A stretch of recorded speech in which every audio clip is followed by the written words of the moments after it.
Halo semuanya, kembali lagi di YouTube channel aku. Dan di video kali ini kita akan ngobrol bareng tentang FKH UGM. Nah, sudah bersama aku salah satu mahasiswa FKH UGM, tepatnya angkatan 2017 atau angkatan di atasku, karena aku sendiri angkatan 2018. Nah, mungkin bisa perkenalan dulu nih, asal, kemudian nama dulu, asal, kemudian angkatan 2017 ya. Kemudian sekarang lagi sibuk apa selama perkuliahan ini? Oke, perkenalan dulu ya, nama aku Nathan Fani, biasa dipanggil Fani. Terus aku angkatan 2017, sudah disebutkan Sylvia juga. Terus asalku dari Solo. Untuk kesibukanku saat ini ya sekarang lagi koas ya. Saya sekarang angkatan baru nih, mahasiswa baru angkatan 2021 ya, PPDH 2021. Oh, jadi baru aja masuk koas ya. Udah berapa bulan nih koasnya? Saya mulai bulan Oktober kemarin ya. Bulan Oktober kemarin. Oktober, November, Desember, Januari. Ya, udah 4 bulanan ya. Nah, mungkin bisa diceritakan nih awal mula kenapa sih mau masuk FKH, terutama FKH UGM ya, karena FKH kan banyak ya, UNER, kemudian UNPAD juga ada. Nah, kenapa sih memilih FKH UGM? Mungkin jalurnya apa? Jalur SBK, SNK, UTUL kah? Kemudian pilihannya apakah FKH itu pilihan pertama atau malah pilihan kedua, pilihan ketiga? Nah, mungkin bisa dijelaskan nih. Oke, aku masuk FKH UGM itu di jalur SBMPTN ya dulu pas aku masuk. Awal mula aku pengen masuk ke FKH UGM itu sebenarnya awal-awal dari SMP itu aku masuknya pengennya ke kedokteran tuh. Aku ngikutin jejak ibuku, soalnya ibuku kan dokter. Terus lambat laun pas SMA itu aku tertarik nih ke Fakultas Kedokteran Gigi gitu. Nah, terus di SMA itu kan kayak ada tryout gitu tuh sebelum masuk SBM ya. Masuk SBM gitu ada tryout. Nah, pas aku coba itu ternyata nilaiku nggak lolos tuh kalau buat masuk FKG. Oh, passing grade gitu ya? Iya, ada passing grade-nya kan. Nah, terus ya aku sadar diri lah ya. Sadar diri, ya adalah mungkin cari jurusan yang lain gitu daripada nanti dipaksain dan malah nggak dapet kayak gitu kan. Terus akhirnya aku juga kepikiran nih, selain dari dasar itu kan bapakku kan lulusan peternakan UGM nih, terus ibuku lulusan kedokteran UGM nih. Nah, gimana nih kalau kita satuin aja nih? Oh, bisa gitu ya? Bisa dong. Ya, aku mikirnya gitu aja, nggak mungkin jadi dokter hewan asik nih kayaknya. Terus masuklah ke kedokteran hewan. Selain itu, aku kan punya banyak kucing tuh pas SMA dulu. Terus ada saat kucing itu sakit, terus aku bawa ke dokter hewan kan. Terus aku lihat langsung tuh, dokter hewan kerjanya kayak gini ya, asik banget kayaknya, kerja ngobatin kucing gitu. Ya itu mulai dari saat itu aku tertarik masuk ke kedokteran hewan, kedokteran hewan UGM. Oh, jadi dari lihat bapak ibu juga, kemudian lihat kemampuan diri, lalu lihat lihat punya hewan peliharaan juga. Nah, tentang pilihannya, apakah FKH itu sebagai pilihan pertama atau malah pilihan kedua dan pilihan ketiga nih di SBMPTN? Kalau aku dulu kan alhamdulillah masuk seleksi SNMPTN di SMA. Kan itu kita diseleksi lagi tuh di SMA, mana yang masuk ke SNM gitu kan. Aku masuk tuh. Terus aku ngisinya itu di pilihan pertama itu FKG UGM. FKG UGM malah ya. Kan untung-untungan tuh kita kan nggak. Iya sih, benar. Kan kita lihatnya berdasarkan performa kita selama di kelas 10, 11, 12. Iya, kalau keterima alhamdulillah, enggak juga masih ada jalur lain. Terus pilihan kedua aku baru FKH UGM kayak gitu. Tapi ya belum keterima. Kayak gitu. Terus setelah SNM kan ada SBM tuh, nah, aku belajar lagi, ngejar banget di SBMPTN. Pas itu pilihan pertamaku ya FKH UGM langsung. FKH UGM. Nah, kenapa nggak FKG UGM lagi? Ya, tadi kan aku udah bilang aku sadar diri ya. Sadar diri dengan kemampuan sendiri. Passing grade tadi kan nggak lolos tuh, daripada nggak dapat kan ya, malah repot. Udah, aku yang pertama FKH UGM, yang kedua peternakan UGM, yang ketiga kimia UNY kan. Oh, kimia UNY ya. Karena dulu di SMA aku suka kimia juga gitu. Terus kan itu udah jalan SBM, kan ada UTUL tuh, ujian tulis UGM. Di ujian tulis UGM aku masih ngejar di FKG tuh. Oh masih, malah ke FKG lagi ya utuh. Yang pertama FKG UGM, terus yang kedua FKH UGM dah itu aja. Tapi gitu. Karena SBMPTN pengumumannya lebih dulu, jadi utul nggak dilanjutin nih, walaupun udah bayar juga kan, udah daftar juga kan? Kalau aku dulu ujian SBM, terus selang beberapa hari atau minggu itu aku lupa, itu baru ujian utul, ujian tulis. Jadi nggak kayak yang SBM udah pengumuman baru ujian utul, nggak kayak gitu. Kalau aku dulu setelah ujian SBM beberapa hari lagi. Berarti sempat menjalankan utul itu, sempat kerjain. Sempet. Tapi pengumuman SBMPTN duluan ya.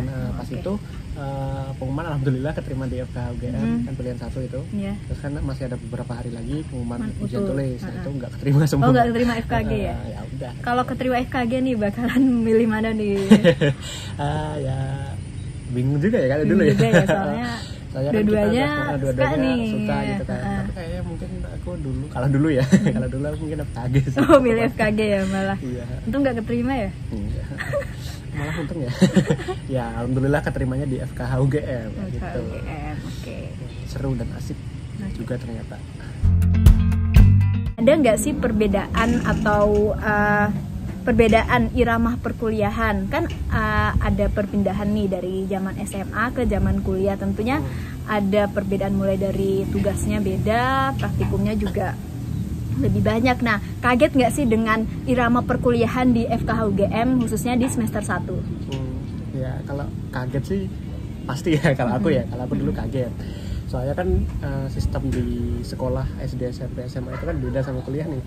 Kalau di SD, SMP, SMA itu kan kayak kita dibimbing banget, banget, terus kayak diarahin kita tuh harus belajar apa gitu kan. Terus kita diberi buku, kamu harus belajar dari bab ini sampai bab ini, gitu, kita diarahin banget gitu. Tapi kalau di kuliah kan ya hampir mirip sih, kayak ya masih ada dosen yang mengajar, cuman kalau misalnya pengen dapat ilmu yang lebih, itu ya kita harus cari referensi, cari belajar sendiri ya. Cari referensi lagi kayak dari buku atau dari jurnal, itu dari internet lah, bisa di internet, bisa ke perpus gitu.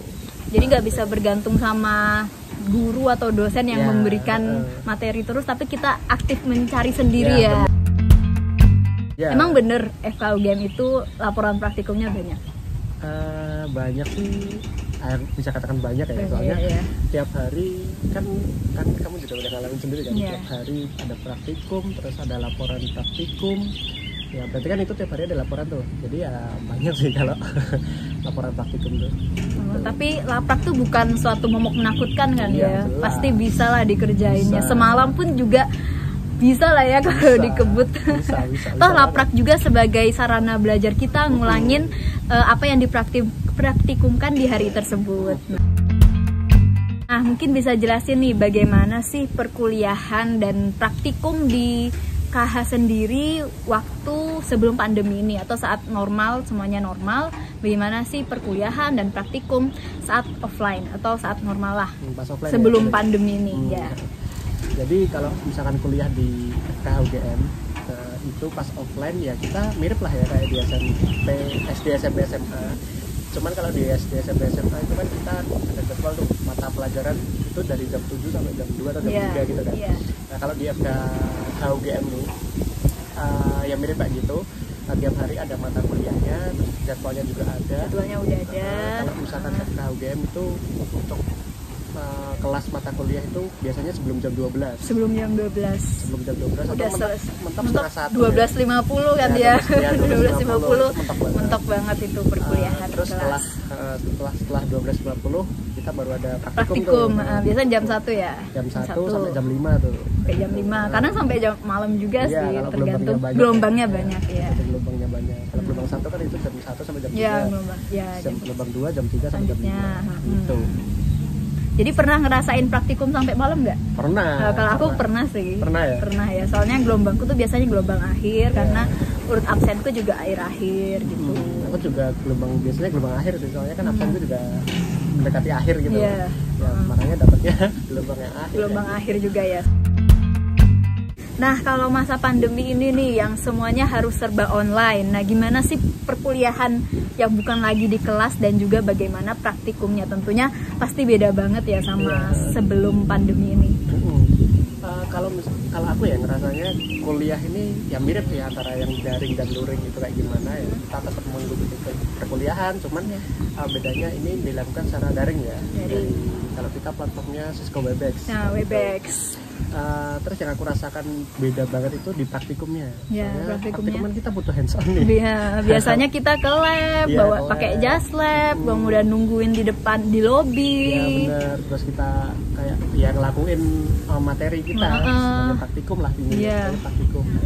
Secara pas daring ini beda banget. Kayak cuman diskusi aja. Diskusi, kita nonton video, terus materi-materi aja dan kita disuruh bayangin lah ya. Bayangin belum hands on gitu loh. Ya itu sih yang paling aku rasain perbedaannya di praktikum sih. Kalau di kuliah aku masih ngerasa mirip aja sih. Cuman ya nggak rame, nggak ada temennya. Iya sih, beda ya. Nggak ada tempat untuk belajar bareng. Biasanya sebelum masuk lab tuh biasanya kan belajar bareng gitu kan. Tanya jawab. Itu malah membantu juga banget nggak sih? Kalau untuk pretest, post testnya. Nah, karena praktikum dan tugas di FKH ini yang terkenal lumayan banyak dan padat nih, bagaimana sih tingkat survive di FKH UGM sendiri? Apa semester 1 dan 2 itu jadi tempat ajang seleksi alam di mahasiswa FKH UGM? Sebenarnya kalau tingkat bertahan hidup ya, tingkat survival di FKH UGM tuh bisa banget menurutku. Bisa banget ya. Cuman ya emang di awal-awal kan kita dari masa transisi SMA ke kuliah, kita pasti kaget kan. Pasti kaget. Kita harus adaptasi dengan lingkungan baru nih. Ya. Kalau aku dulu sih mulai belajar di time management sama stress management ya. Jadi untuk time management ya kamu urutkan berdasarkan skala prioritas kamu. Jadi misalkan kita harus dahulu kan perkuliahan dulu, akademik dulu kan, terus yang setelahnya bisa mengikuti ya selain perkuliahan. Terus kalau untuk stress management aku kan itu di awal-awal tuh, contohnya aku dulu ya pas semester 1 itu kan pas maba, itu kan ada laporan praktikum jumlahnya kayaknya 2 mata kuliah kalau nggak salah ya. Ada 2 ya, anatomi sama IPU. IPU, peternakan umum ilmu peternakan umum dan kewirausahaan. Itu kan laporannya ada 2 tuh pas maba. Awal-awal tuh aku kerjanya sendiri sendiri banget ya, gitu jiwa kan. maba Jiwa maba dan masih semangat gitu ya, jiwa maba. Terus tuh lama-kelamaan beberapa acara kan praktikum kan ada banyak acara tuh. Iya, ada yang sampai 9, ada yang cuma 2 ya. Beberapa acara telah jalan, terus aku mikir wah ini kalau aku sendiri terus bisa stres ini gitu kan, bisa pusing nih kalau sendiri, bingung gitu kan. Terus akhirnya aku mensiasatinya dengan cara aku kan itu udah mulai kenalan tuh sama teman-teman tuh. Udah mulai banyak lah teman dari organisasi, dari teman sesama DPA, dosen pembimbing akademik. Di kelas kan kita ketemu tuh tiap hari.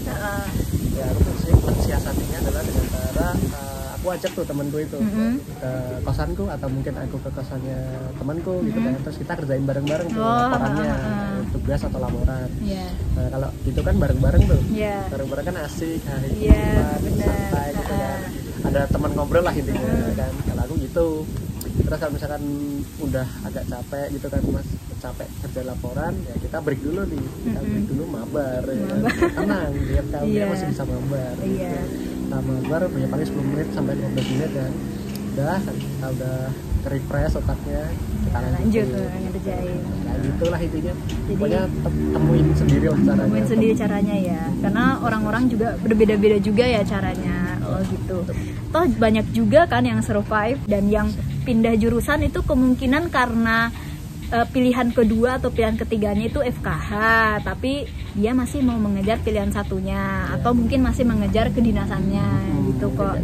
Ya, tapi lebih banyak yang survive kok. Jadi tenang aja untuk teman-teman yang bercita-cita untuk masuk FKH UGM. FKH UGM itu menyenangkan kok. Waktu atau lama studi di KH itu ada 4 tahun untuk dapat gelar SKH-nya atau sarjana kedokteran hewannya. Lalu kemudian lanjutkan dengan PPDH untuk mendapatkan gelar DRH atau dokter hewannya selama berapa? 1,5 tahun ya? 1,5 tahun. 3 semester. Jadi untuk kamu sendiri nih, berarti angkatan 2017, perkiraan lulusnya berarti tahun ini ya? Ya insya Allah. Pelantikannya akhir tahun 2022. Akhir tahun 2020, semoga ya. Nah, untuk skripsi sendiri kan udah mengalami nih yang namanya skripsi. Nah, kemarin skripsian nih ngangkat topik apa atau ngangkat tema apa, lalu gimana sih mekanisme secara singkat aja skripsi sendiri, mungkin bagaimana, adakah sempro, ada semhas, lalu kemudian pengujiannya gimana sih? Kalau aku dulu, ini kan karena kondisi masih pandemi ya dulu. Kita tuh awalnya dengan dosen pembimbingku itu kan satu kelompok ada 6 orang tuh. Kita awalnya siap-siapnya pas untuk penelitian luring. Jadi, siapnya awalnya luring ya. Kita, sebelum pandemi. Itu pas pandemi sih. Pas pandemi, tapi belum ini banget ya. Itu kayaknya pertengahan tahun 2020 deh. Pertengahan tahun 2020. Sama dosen pembimbingku disuruh bikin proposal dulu tuh. Kira-kira penelitian bisa dilaksanakan Januari sepertinya. Tapi kan karena kondisi pandemi yang masih belum baik dulu ya, dari dosen pembimbingku mengalihkan ke mengangkat tema tentang gangguan reproduksi. Kalau aku dulu gangguan reproduksi pada sapi. Nah itu kita tidak melakukan penelitian langsung terjun ke lapangan gitu, tapi kita menggunakan data sekunder yang itu diperoleh dari dinas peternakan dari asal kami masing-masing. Asal masing-masing. Aku kan di Solo, dinas peternakan terdekat itu ada di Karanganyar. Jadi kita ambil dari situ, terus itu dapat banyak gangguan reproduksi kan itu, beserta umur sapi yang terkena gangguan reproduksi tersebut. Nah terus aku urutkan tuh gangret atau gangguan reproduksi ya. Gangret, gangguan reproduksi. Kita masukkan, kita kelompokkan gangguan reproduksi berdasarkan profil umurnya. Gitu. Terus untuk tadi sempro ya. Sempro ada nggak sih, semhas? Kalau di aku kan di reproduksi ya. Di reproduksi itu nggak ada kayak seminar proposal, hasil, yang ada langsung sidang akhir ya. Sidang akhir ya. Langsung sidang akhir. Cuman kalau di FKH UGM ini yang setahu aku ada yang ada semhas, terus sempro itu di departemen anatomi. Penelitiannya di departemen anatomi gitu. Itu harus ada sempro, semhas, sidang akhir. Jadi tergantung balik lagi ke departemen tempat penelitian ya. Gitu. Jadi aku di Patlin. Di Patlin. Lalu pengujiannya gimana nih? Apakah ke kampus nih selama masa pandemi ini atau online? Pengujian apa nih? Pengujian skripsinya, sidang skripsinya. Ya? Untuk sidang skripsi pas aku tuh masih belum memungkinkan untuk luring ya. Ya memang nggak ada sama sekali wacana luring ya. Masih belum ada wacana luring. Corona masih tinggi-tingginya. Dari pihak kampus juga belum ada instruksi untuk boleh sidang secara luring, makanya aku dulu pas daring, itu ujiannya secara daring. Gitu. Ya. Nah setelah skripsi nih, lalu lanjut ke fase koas. Nah, mungkin bisa dijelasin secara singkat aja bagaimana sih koas di FKH, stasenya apa aja, kemudian metodenya gimana selama pandemi ini, apakah full online atau ada offline-nya juga gitu. Mungkin yang aku bisa jelasin sekarang pas saat aku ngalamin yang daring aja ya, soalnya aku luring belum ngalamin, ini juga masih daring sampai akhir Februari. Jadi untuk koas di FKH UGM itu kan ada 6 stase tuh. 6 stase. Per stasenya itu 7 minggu. 7 minggu, jadi satu stase 7 minggu. Terus untuk di masa pandemi ini, penyesuaian ini, kita bagi tuh ada koasistensi secara daring dan koasistensi secara luring. Di dalam 7 minggu itu? Iya, di dalam 7 minggu itu. Jadi yang daring itu tuh semua stase itu waktunya 2 minggu. Jadi satu stase 2 minggu, terus pindah ke stase yang lain. Itu waktunya intinya 2 minggu. Nah, terus kalau 6 stase itu udah dilakukan secara daring, itu rencananya insya Allah dilakukan secara luring. Itu waktunya 5 minggu. 5 minggu. Kan itu sama aja tuh. Oh iya, totalnya 7 minggu setiap stasenya. Jadi awal Maret ya berarti luring? Insya Allah awal Maret. Stasenya apa aja nih? Ada 6, ada reproduksi, terus ada koasistensi klinik interna hewan kecil, itu untuk hewan kayak kucing, anjing, kayak gitu. Terus ada koasistensi klinik interna hewan besar, itu untuk ternak besar kayak kuda, sapi, kambing, domba gitu kan. Terus ada koasistensi bedah, dan tadi itu ya ternak bedah. Terus ada koasistensi dinas. Dinas itu ya kita kayak ke kedinasan gitu. Kedinasan ya. Kita kayak mengetahui struktur kedinasan kayak gimana, terus kita kayak mungkin inspeksi pangan juga kan, kita juga bisa kerja tuh jadi kayak inspektor pangan gitu, misalkan kayak daging gitu kan. Nah, kita memeriksa kayak gitu kalau di koasistensi kedinasan. Terus yang terakhir tadi udah 5 ya, yang terakhir ada koasistensi laboratorium. Tuh.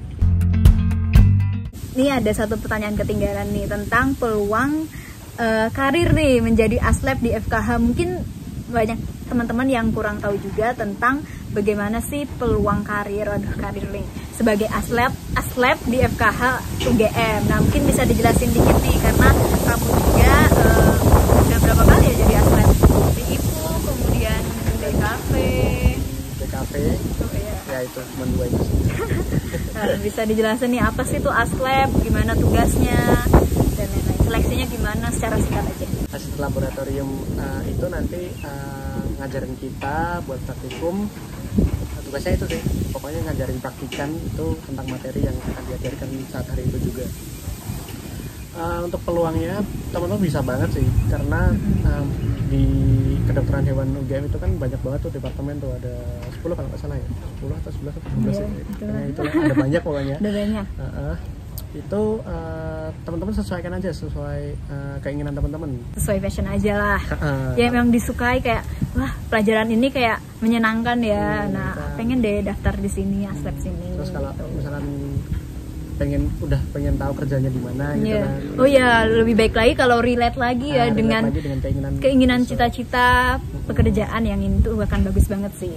Kalau aku dulu kan pertama masuk ilmu peternakan umum ya, asisten ilmu peternakan umum, karena aku awal-awal tuh tertarik jadi dokter hewan ternak besar. Ternak gitu. besar ya. Kan ini kayak relate nih. Oh iya. Menarik ya, masih relate. Terus setelah di semester 8 kalau nggak salah 7 atau 8, 7 ding, 7. Itu aku masuk ke diagnosa klinik veteriner. Itu masih satu departemen ya.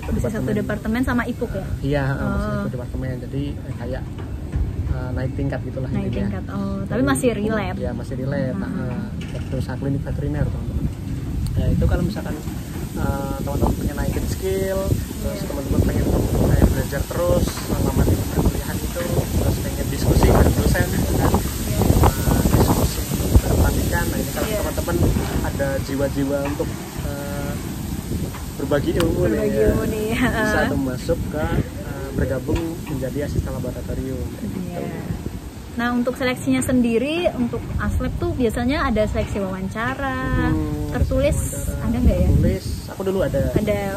Tertulis wawancara, kemudian micro teaching ya biasanya ya, kalau micro teaching ngajarin soft skill gitu. Jadi kalau kalian masuk FK UGM dan berminat di salah satu departemen, itu boleh banget ada namanya peluang karir menjadi asisten laboratorium di departemen tersebut. Bisa banget.